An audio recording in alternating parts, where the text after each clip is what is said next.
There is a chair being sold to older Americans right now that can trap the person sitting in it. Not make them uncomfortable. Trap them. The power goes out, the motor stops exactly where it is, and the person in that chair cannot stand up without it. That is the whole problem with this product category in one sentence. The people who need a lift recliner the most are the people least able to survive one that fails them. This video is about the lift chairs you should walk away from. How to identify one in about 60 seconds while you are standing in the showroom, and the single part hidden under the seat cushion that decides whether you just bought medical equipment or disposable furniture with a motor bolted underneath. Because the worst power lift recliner ever made does not have a brand name on the tag. It has a parts list. A power lift recliner is a recliner with an electric actuator mounted under the seat. Press a button and the whole frame tilts forward and up until you are nearly standing. For someone with severe arthritis in the hips or knees, or a neuromuscular condition, that motor is the difference between living in your own home and not living in it. This is not a luxury item for that buyer. It is a mobility device that happens to look like furniture, which is exactly why it gets sold like furniture. Here is the part almost nobody explains at the point of sale. The lift recliner business is a private label business. A relatively small number of factories build these chairs, and those chairs then arrive in American living rooms wearing a lot of different names. Manhwa Holdings, which trades on the Hong Kong Stock Exchange under the code 1999, owns the Cheers brand and describes itself in its own annual reports as the largest manufacturer of reclining furniture in the world. A great deal of what Americans buy as a recliner comes out of that supply chain and others like it, and then a label goes on at the end. So when you compare 4 brands online and they all look suspiciously similar, that is not your imagination. Some of them are the same chair. But the badge on that chair is not what should worry you. What should worry you is the thing bolted to the underside of the seat, because that is the part that fails, and it is the part nobody at the store will name. That part is called a linear actuator. It is an electric motor driving a screw that pushes a rod in and out, and it is doing all of the work every single time the chair lifts you. Actuators are not commodity parts. There is a real tier structure inside this category, and it is the most useful thing a buyer can learn. At the top sits Linac, a Danish company headquartered in Nordborg that supplies actuators across medical beds, patient lifts, and mobility equipment. When an actuator is engineered to move a human being who cannot move themselves, that is the engineering standard you want underneath you. Duart Oken is another established name in motion furniture, a German origin brand now under the control of Keyson Technology, a Chinese group. Limos and Motion Furniture Technology supply a great deal of American upholstery. And then there is the low-cost tier, Kaidi among others, which is where the cheapest imported chairs live. Now here is why this matters more than the fabric, more than the styling, more than almost anything a salesperson will tell you. On a well-built chair, the actuator is a serviceable part. It is documented, it has a part number. A dealer can order one, send a technician, swap it out, and the chair goes on living for another decade. On a disposable import, the actuator is proprietary and undocumented. There is no part number a third party can cross-reference. There is often no service network at all, because the brand is a listing on a website, not a company with a building. And when that motor dies, and it will, you own a recliner too heavy to move that no longer reclines and no longer lifts. That is the first category to avoid, and it is by far the largest one by volume. The online-only lift chair with no named actuator supplier, no listed service network, and no dealer within driving distance. You are not buying a chair. You are renting one until the motor quits. If this is the kind of thing nobody walks you through before you spend the money, subscribe, because that is what every video on this channel does. And if you are thinking the answer is simply to buy the model with the emergency battery backup, I need to tell you what that backup actually is, because it is almost certainly not what you are picturing. The emergency backup on most lift recliners is a small plastic box, and inside that box are 2 9-volt batteries. The same 9-volt battery that goes in a smoke detector. That backup is not designed to run the chair. It is designed to give you a small number of emergency cycles, often just enough to bring the chair back upright once or a handful of times, so the person in it can get out.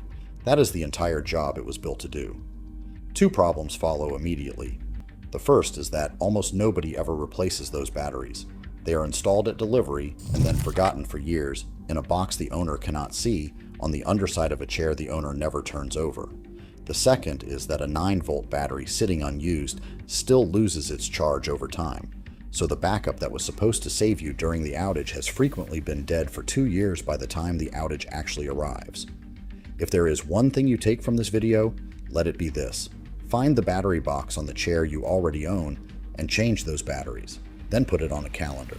Once a year, every year. Now the warranty. Lift recliner warranties are written to sound permanent and to function narrowly. A lifetime frame warranty is common, and it usually means exactly what it says and nothing more. The steel frame, not the motor, not the hand control, not the transformer. Those carry much shorter terms, frequently prorated, which means the coverage shrinks every year you own the chair. And then there is the line that costs people the most money, which is labor. On a great many of these warranties, the part is free and the labor is not. In home service is not, which means a fully covered failure can still turn into a real bill. And on a chair far too heavy for one person to move, the logistics of getting it serviced are the actual expense. Read the exclusions before you read the headline. The headline is marketing, the exclusions are the contract. Which brings us to the money and to the single most misunderstood fact in this entire product category.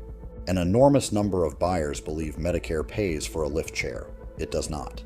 Medicare Part B, when the requirements are met, covers only the seat lift mechanism, the motorized lifting device itself, that is billed under the code E0627, the chair built around it, the frame, the padding, the upholstery, the heat and the massage.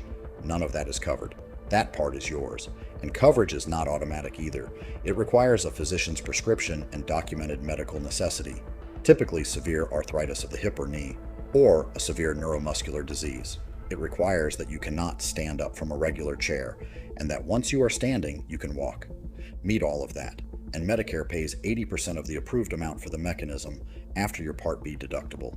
So the buyer who walks onto a showroom floor believing the government is buying this chair very often walks out having financed almost all of it personally, having misunderstood a rule that was never actually hidden. It is written plainly in the Medicare coverage documents.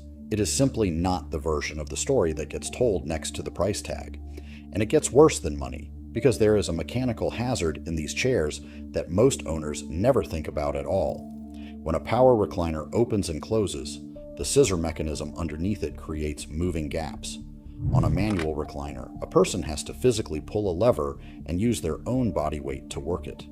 On a power recliner, a button does all of that, and a button can be pressed by anyone, including a small grandchild standing next to the chair.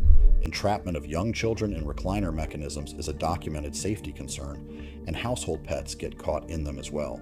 The Consumer Product Safety Commission runs an injury surveillance system called NEISS, which tracks emergency room visits by product category, and furniture, including recliners, is tracked within it. If you own a power recliner in a house that grandchildren visit, the correct habit is very simple. Unplug it while they are there, or keep the hand control up and out of reach. The chair does not know who pushed the button, so now we have a motor that cannot be serviced, a backup that nobody maintains, a warranty that covers less than it appears to, and a mechanism that moves whether or not it should. The real question is what happens to the person who learns all of this too late. What happens is that the chair quietly becomes furniture. The motor fails, and the owner starts making calls. The retailer points at the manufacturer. The manufacturer, if it is an online-only brand, may not answer at all, and if that importer has already exited the American market, there is nobody left to answer. The proprietary actuator has no cross-reference. The hand control uses a connector that nothing else uses. And now a person who bought that chair specifically because they could not stand up out of an ordinary seat is sitting in a chair that no longer stands them up. That is the trapped person from the beginning of this video. Not trapped in one dramatic moment during a thunderstorm. Trapped slowly over months in a completely ordinary way by a purchase that stopped working and cannot be repaired. The cost arithmetic is what makes it final. On a budget import, a replacement actuator and hand control together can run a substantial fraction of what the entire chair cost brand new. So the owner does that math, decides repair makes no sense, and buys another cheap chair. The cycle restarts. And the disposable chair does exactly what it was designed to do. Here is the version of this story that does not end that way. There are manufacturers building lift recliners in the United States with real dealer networks standing behind them. Golden Technologies builds in Old Forge, Pennsylvania. Pride Mobility, whose lift recliners carry the Viva Lift name, is in Exeter, Pennsylvania. Jackson Furniture, which sells under the Catnapper name, builds in Cleveland, Tennessee. Best Home Furnishings builds in Ferdinand, Indiana. Ultra Comfort America and MedLift are two more names worth putting on your list before you buy. What those companies share is not marketing, it is infrastructure. Named component suppliers, documented replacement parts, dealers who send an actual technician to your living room instead of a link to a return portal.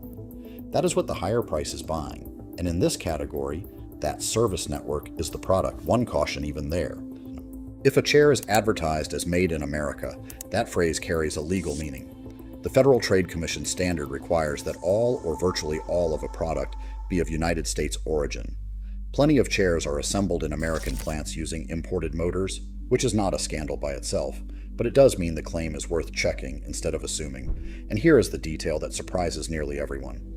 Because Medicare can reimburse the lift mechanism, buyers assume these chairs are regulated medical devices. In general, they are not. A lift recliner is furniture with a motor in it. Reimbursement is a billing category. It is not a safety clearance, and it is not a promise that anyone independently inspected what is bolted underneath that seat. The uncomfortable truth here is that the industry sells a mobility device using furniture rules. Furniture margins, furniture warranties, furniture returns, for a product that a person's independence genuinely depends on. So the checklist is short. Ask who makes the actuator. Ask for the part number.